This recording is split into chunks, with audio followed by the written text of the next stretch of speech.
life really begins at 50. Nagkaroon ka na ng failure, you failed, you succeeded, you sacrificed, you learned, and now you have lived enough to know what really matters in life.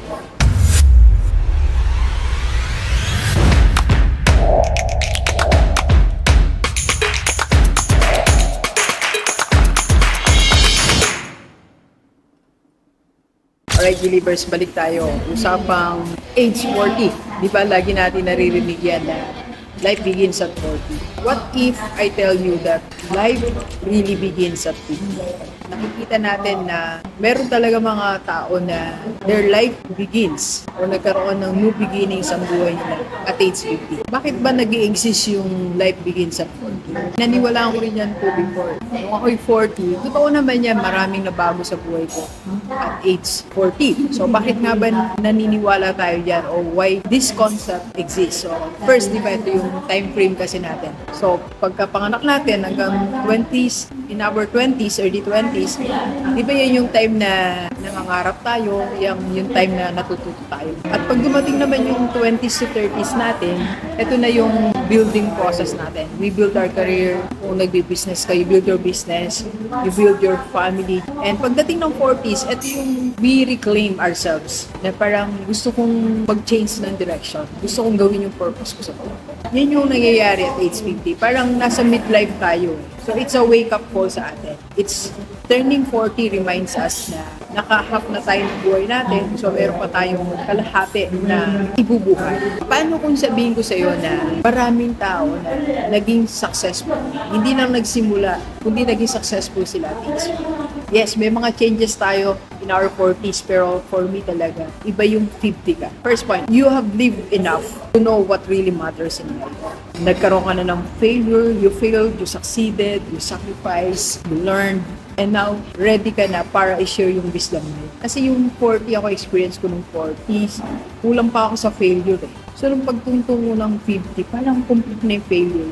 Complete na yung mistakes ko. Nagawa ko na yung biggest mistakes ko sa business, biggest mistakes ko sa finances, na-complete na siya. So ngayon, ready na. Ngayon, mas pinaigting natin or we scale up our coaching, yung business and life coaching natin. I feel like mas marami na akong wisdom ngayon. Nakompleto ko na yung buong cycle ng failure in all aspects of life. So maybe nararamdaman mo rin yan at age 50. Diba feel mo, ready ka na. Ready ka nang i-share yung wisdom. It's not only knowledge. It's not only about knowing ChatGPT. It's not only about knowing what's the business cycle, what's this type of investment is. It's about wisdom. At yung wisdom na yan, tayo ang nakakaintindi niyan. Tayo may alam yan 50 years old. And second reason, at age 50, meron na tayong mga financial tools. Meron tayong source of income, meron tayong platform na naaral wherein diyan tayo nakakapag-invest, diyan nag-grow yung pera natin. At 40 kasi ako, experience ko 40, nag-trial and error pa ako in terms of financial tools. Ngayon, complete na rin yung financial tools ko. Na-master ko na rin yung tools, na-master ko na yung pattern ng finances. How it works, paano pumapasok yung pera sa atin, paano yung galaw niya, paano natin siya iiwas sa hindi dapat na paglagyan natin. So at age 50, nakukomplete natin. And number 3, at 50, you have network. Meron ka ng mga connections, meron ka ng support system. Iba yung circle of friends mo 40s ka and 50s. Yung 50s mo ngayon, pansin mo ba yung sa mga 50 years old, yung kasama mo ngayon, yung mga ibang level pagkausap. It's not all about money. Hindi nga dinidiscuss yung paano tayo, how to earn more. Hindi na ganun eh. Ang dinidiscuss sa atin, system. How does the system work? It's about having that freedom if you follow the system.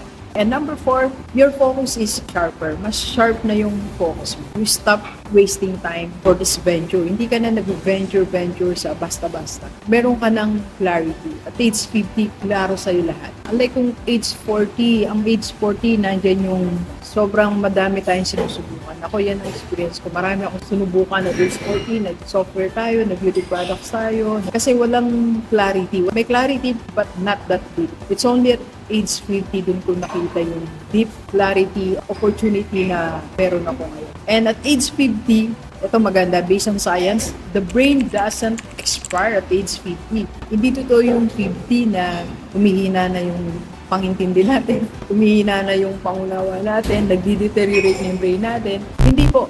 So according to, nabasa ko po, according to study, no, People hit their creative and strategic prime at age 50.